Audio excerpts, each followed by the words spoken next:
आपके अपने YouTube channel खबर समाचार में आपका स्वागत है। नगर परिषद की हंगामेदार बैठक में पारित हुआ 26,542.44 लाख रुपए की आय व्यय का बजट। रात्रि के समय एक नर्स के भरोसे चल रहा है राजकीय फतेहपुरिया MCH हॉस्पिटल। शहर व समाज के 143 जोड़ों की हुई सामूहिक सगाई। 14 फरवरी को 116 जोड़ों का होगा सामूहिक विवाह। सर्जन चैरिटेबल ट्रस्ट करवा रहा है शहर समाज के जोड़ों का सामूहिक विवाह। 7 महिलाओं सहित 101 ने किया रक्तदान। 25 निसंतान दंपतियों को दिया गया परामर्श। दिन भर की खबरों के लिए देखते रहिए खबर समाचार। फतेहपुरिया मातृ एवं शिशु चिकित्सालय के पीछे स्थित शुभ सोनोग्राफी सेंटर पर निसंतान दंपतियों के लिए परामर्श शिविर का आयोजन किया गया। डॉक्टर योगिता सक्सेना ने बताया कि शिविर में जयपुर की डॉक्टर ऋचा एनानी ने 25 निसंतान दंपतियों की जांच कर उन्हें उचित परामर्श दिया। डॉक्टर एहसन सक्सेना ने बताया कि IVF की मदद से बांझपन से छुटकारे के साथ ही निसंतान दंपति संतान सुख प्राप्त कर सकते हैं। जो मरीज जयपुर जैसे बड़े शहरों में जाकर अपना उपचार नहीं करवा सकते, उन्हें यहाँ सुजानगढ़ में उचित परामर्श मिल सके, इस उद्देश्य से शिविर का आयोजन किया गया। डॉक्टर योगिता सक्सेना ने विश्वास जताया कि शिविर के माध्यम से उनके द्वारा किए गए प्रयास सार्थक होंगे और शिविर में आने वाले निसंतान दंपतियों के घर शीघ्र ही किलकारी गूंजेगी। शिविर को सफल बनाने में निर्मा मंडा, बंटी सबलानिया, किरण, सविता, कोमल, शुभ सक्सेना ने सहयोग किया।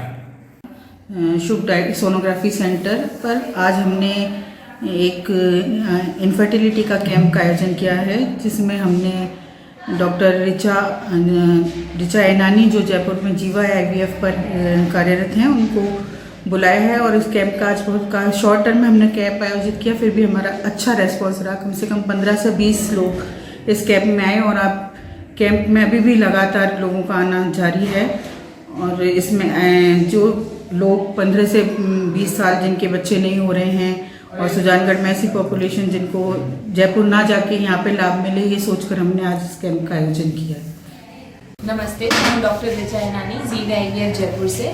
बेसिकली बहुत कपल्स को IVF के बारे में ये मिथ होता है कि जो बच्चे होते हैं वो एबनॉर्मल होते हैं, तो ऐसा कुछ नहीं होता है। IVF उन कपल्स के लिए है जिनकी या तो शादी के बाद बहुत टाइम हो गया है, बच्चे नहीं लग रहे हैं, या फिर दोनों ट्यूब्स जो होती है जहाँ पे बच्चे लगते हैं, दोनों ट्यूब्स ब्लॉक है, या जो मेल पार्टनर जो हस्बैंड है उनकी शुक्राणु की मात्रा कम होती है, जो वाइफ है उनकी एज बहुत ज़्यादा हो गई है, फाइब्रॉइड्स है, गांठें हैं बच्चेदानी में, या फिर एंडोमेट्रोसिस नाम की दिक्कत है। तो ऐसी बहुत सी प्रॉब्लम्स हैं जिसमें नेचुरली बच्चे नहीं लगते हैं, तो हम IUI या IVF की तरफ बढ़ते हैं।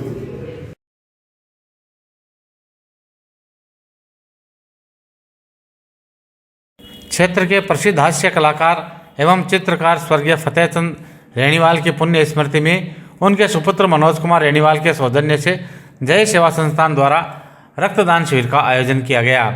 शिविर में 7 महिलाओं सहित कुल 101 रक्तदाताओं ने रक्तदान किया।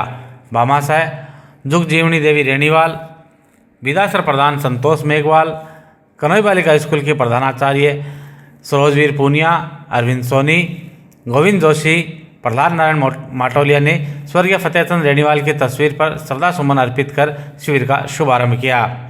सेन समाज के दिलीप मोयल, कन्हैया लाल नाई, जुगल किशोर टाक, पूर्व पार्षद रामरतन बोचीवाल, राधेश्याम लाटा, शिव भगवान मोयल ने शिविर का अवलोकन किया। जय सेवा संस्थान के अध्यक्ष प्रेम जोशी, टीम हारे का सहारा के संयोजक श्याम स्वर्णकार, जितेंद्र चोटिया, कन्हैया लाल रेणीवाल, सुनील रेणीवाल, लक्ष्मीकांत मिश्रा, बलराम सोनी, कुंदन जोशी, बाबूलाल रेगल, राहुल बगड़िया ने शिविर को सफल बनाने में अपना योगदान दिया।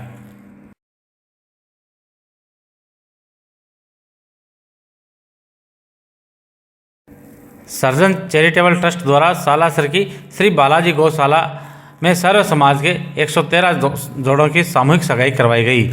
बसंत पंचमी पर 14 फरवरी को सर्व समाज के 116 जोड़े परिणय सूत्र में बंधेंगे। सगाई समारोह में 3 जोड़े अनुपस्थित रहे। सामूहिक विवाह सम्मेलन से पहले आयोजित सगाई समारोह में ट्रस्ट द्वारा प्रत्येक जोड़े को सगाई के लिए सोने की अंगूठियां तथा शादी के दिन पहने जाने वाले कपड़े भेंट स्वरूप दिए गए। ट्रस्ट का यह दूसरा सामूहिक विवाह सम्मेलन है। पहले सम्मेलन में गत वर्ष 78 जोड़ों की शादी हुई थी। विवाह सम्मेलन में शामिल होने वाले जोड़ों का रजिस्ट्रेशन निःशुल्क किया गया है। बसंत पंचमी के दिन ट्रस्ट की ओर से करीब 2 लाख रुपए के उपहार प्रत्येक जोड़े को दिए जाएंगे। कोलकाता प्रवासी उद्योगपति श्याम अग्रवाल ने बताया कि पिछले वर्ष पहला सम्मेलन किया था जिसमें 78 जोड़े थे। इस बार 116 जोड़ों का रजिस्ट्रेशन हुआ है। बुधवार को सगाई कार्यक्रम हुआ जिसमें डॉक्यूमेंट प्रक्रिया को पूरा किया गया। कार्यक्रम के दौरान शादी के दिन पहने जाने वाले कपड़े वर-वधू को दिए गए। इसके अलावा 2 सोने की अंगूठी दी गई जिनसे सगाई की रस्म पूरी की गई। 14 फरवरी को सामूहिक विवाह सम्मेलन में पूरे विधि विधान से विवाह संस्कार संपन्न होंगे। 14 फरवरी को सदन से बस हाथी घोड़ों के साथ 116 दूल्हों की बारात रवाना होगी। बारात में पालकी सहित अनेक तरह के बैंड शामिल होंगे। बारात बालाजी मंदिर होते हुए श्री बालाजी गौशाला पहुंचेगी जहां पर वरमाला का कार्यक्रम संपन्न होगा। इसके बाद फेरे होंगे और वर वधू को उपहार दिए जाएंगे। 113 जोड़ों ने सगाई की रस्म निभाई और 3 जोड़े किसी कारणवश नहीं आ सके। वे सीधे ही 14 फरवरी को यहाँ पहुँचेंगे। आयोजकों ने बताया कि 10 बीघा क्षेत्र में होने वाले कार्यक्रम में करीब 10,000 लोगों के बैठने एवं खाने की व्यवस्था की गई है। 116 मंडप सजाए गए हैं जिनमें 116 पंडित वर वधुओं के फेरे संपन्न करवाएंगे। सगाई समारोह में रामजीलाल पुजारी, रविशंकर पुजारी, मांगीलाल पुजारी सहित अनेक लोग मंचासीन थे। देखिए, पिछली बार हम लोग का प्रथम प्रयास था। उस प्रयास में हम लोगों के पास में 78 जोड़े थे। इस बार 116 जोड़े का रजिस्ट्रेशन हुआ है और 116 जोड़े का ये सर्व समाज सामूहिक विवाह संपन्न यहाँ पे होगा। आज सगाई समारोह कार्यक्रम जो है ये आज हम लोग 7 तारीख सगाई समारोह का कार्यक्रम है। इसमें डॉक्यूमेंटेशन की प्रक्रिया को हम लोग पूरा करते हैं। इसके साथ साथ में उनको वर को और वधू का हम लोग बेच देते हैं, जो कि मान्यवर से हम लोगों ने मान्यवर के ब्रांड का शेरवानी और उनको दिया जाता है। इसके अलावा दोनों को हम लोग सोने की अंगूठी देंगे, जो वो लोग सगाई का अपना एक दूसरे को अंगूठी पहना के सगाई की रस्म पूरी करेंगे। उनके माता पिता से ये रहेगा कि वो माला पहनाएंगे और तिलक करेंगे। इस तरह से सारे ये सगाई का कार्यक्रम हम लोग संपूर्ण करेंगे। 14 को क्या आयोजन है और 14 को 100 इस बार पिछली बार से बड़े स्वरूप में आयोजन कर रहे हैं। पिछली बार एक नया अनुभव था। इस बार पिछली बार भी बहुत भव्य हुआ था। इस बार ऐसी इच्छा है कि न भूतो न भविष्यति, भगवान बालाजी महाराज सर्व समाज की ऐसी शादी करे कि देश में ये चर्चा में हो कि शादी सालासर में हुई और इस तरह की शादी होनी चाहिए। और ये जो आयोजक हैं श्याम बाबू अग्रवाल, इन्होंने यहाँ बालाजी के यात्रियों के लिए जन सुविधा के लिए बहुत भव्य, बहुत दिव्य और बहुत आरामदायक स्थान बनाया। सृजन सेवा सदन यात्रियों के लिए रुकने की, भोजन की इतनी अच्छी सुविधा है कि सालासर में उसकी सृजन सेवा सदन की भी एक खुशबू है। जन सुविधा के लिए सृजन हॉस्पिटल भी बनाया है, वो 8 साल से यहाँ निरंतर चालू है। और ये जो शादी है बालाजी महाराज की कृपा से ये निरंतर अपना नया रिकॉर्ड बनाएगी। हर साल ऐसे इस तरह के आयोजन हम लोग करते रहेंगे।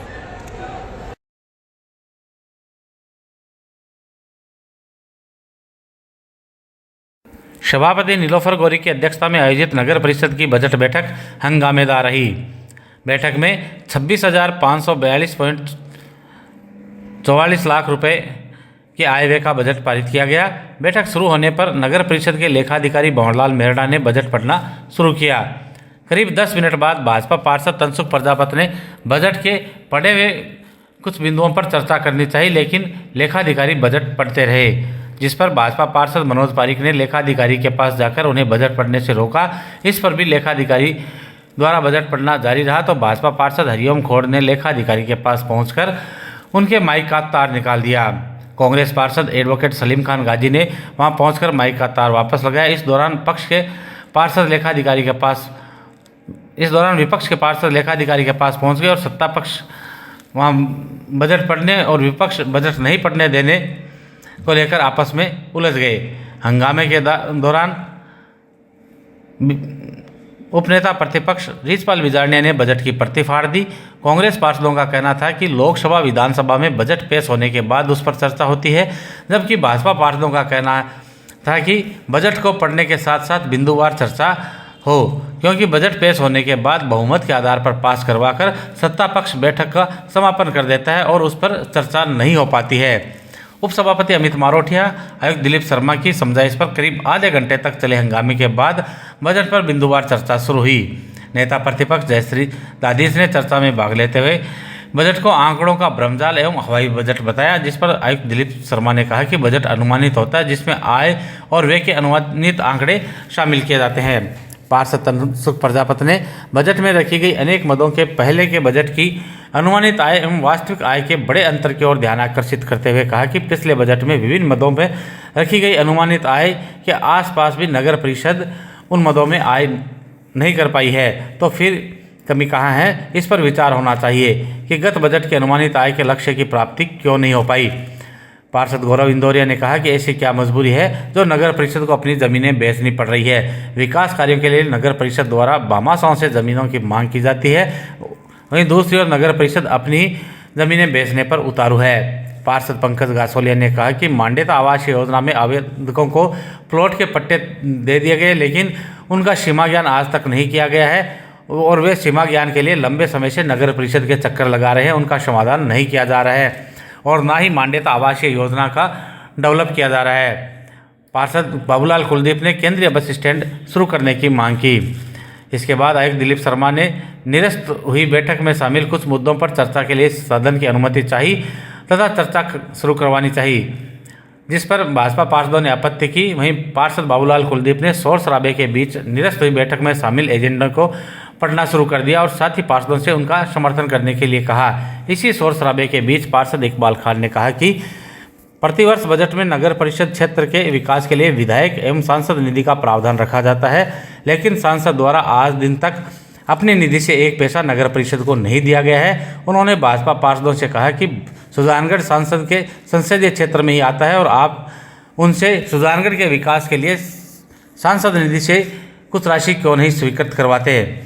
सभापति नीलोफर गौरी ने कहा कि बजट बैठक में बजट पारित हुआ है, अन्य मुद्दों पर आगामी बैठक में चर्चा की जाएगी। बैठक के दौरान उपसभापति अमित मारोठिया, सचिव सुरेश कुमार, पार्षद दीनदयाल पारिक, ममता ओझा, रामनिवास बुगालिया, पुरुषोत्तम शर्मा, शारदा मंडावरिया, मीनाक्षी स्वामी, शर्मिला सोनी, सोनिका पिपलवा, विजय बटेसर, लियाकत खान, मधु बागरेचा, निर्मला तोदी, आसिफ नसवान, आसिफ चौहान, तरुण सियोता, जाकिर क्याल, मोहन मेघवाल, मोहम्मद जुलकर, ओंकार मेघवाल, जितेंद्र सिंह, राकेश तंवर, अर्चना मारोठिया, रेवंत पवार सहित अनेक पार्षद उपस्थित थे। आज सुजानगढ़ नगर परिषद में बजट की बैठक ली गई थी, जिसमें हमने 26,542,00,000 का बजट बहुमत से पास किया गया है और कुछ एजेंडों पे चर्चा की गई, उस पर भी हमने बहुमत से कुछ एजेंडे पास किए गए हैं। तो आए हुए सभी मेरे पार्षद गणों का मैं बहुत बहुत धन्यवाद देना चाहती हूँ कि बजट बहुमत से हमारा पास कराए। आज की सभा ऐसा देखा गया है कि बजट पढ़ते वक्त है कुछ लोगों ने हल्ला किया और पिन तक माइक निकाल के क्या करेंगे। विपक्ष द्वारा हमेशा यही हल्ला किया जाता है, क्योंकि विपक्ष चाहती नहीं है कि हमारे सुजानगढ़ में विकास हो। कहीं पर भी अपन बात करें, विधानसभा की बात करें, लोकसभा की बात करें, जहां पर भी पहले बजट पढ़ा जाता है उसके बाद चर्चा की जाती है, लेकिन विपक्ष उल्टा चलती है। विपक्ष कहती है पहले चर्चा करो फिर बजट पढ़ो। तो हमारा यही कहना था कि पहले बजट पढ़ा जाए, उसके बाद आपको जो भी पूछना है और पूछ लिया जाए। उसके बाद पहले हमने बजट पढ़ा और विपक्ष से हमने आज चर्चा भी की है, जिनको कुछ पूछना था वो पूछा भी है और हमने उनसे पूरी वार्तालाप की और उनको जो भी था हमने उनको बताया। वैसा हमेशा की तरह पहले हमारा एक ही विरोध था कि पहले एजेंडे पे बात हो, पहले हर बिंदु पर बात हो, बजट के हर बिंदु पे बात हो। हम उसका बात करने का सभापति महोदय को बोला ही था, लेकिन उन्होंने न तो हमारी सुनी, न हमेशा की 3 सालों की तरह इन्होंने बजट को पारित कर दिया। बजट में कुछ भी हमारी तरफ से नहीं सुना गया। हम विपक्ष के लोग इनसे मांग करते हैं कि हर बार की भांति बजट ना पढ़ा जाए, केवल और केवल बिंदु पर चर्चा हो, जिससे सुजानगढ़ वासियों का कुछ न कुछ भला हो।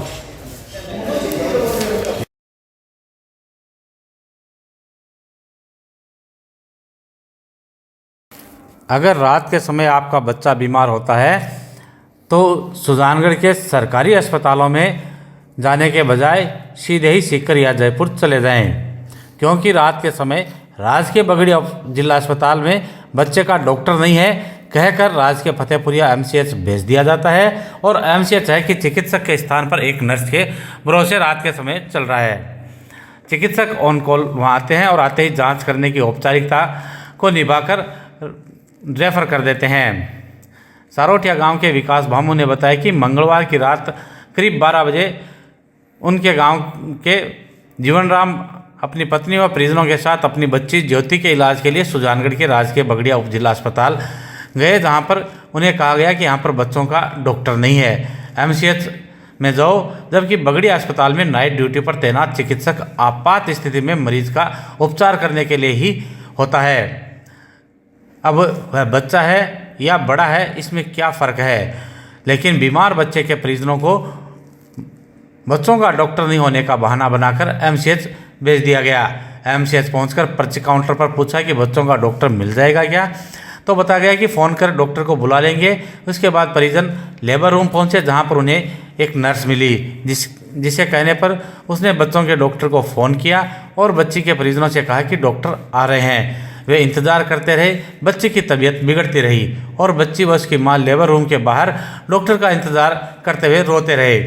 फ़ोन करने के करीब 40 मिनट बाद बच्चों की डॉक्टर पूजा चौहान अस्पताल पहुंची और उसने मात्र 5 मिनट भी नहीं लगाए और जांच करने के बाद बच्ची को सीकर के लिए रेफ़र कर दिया।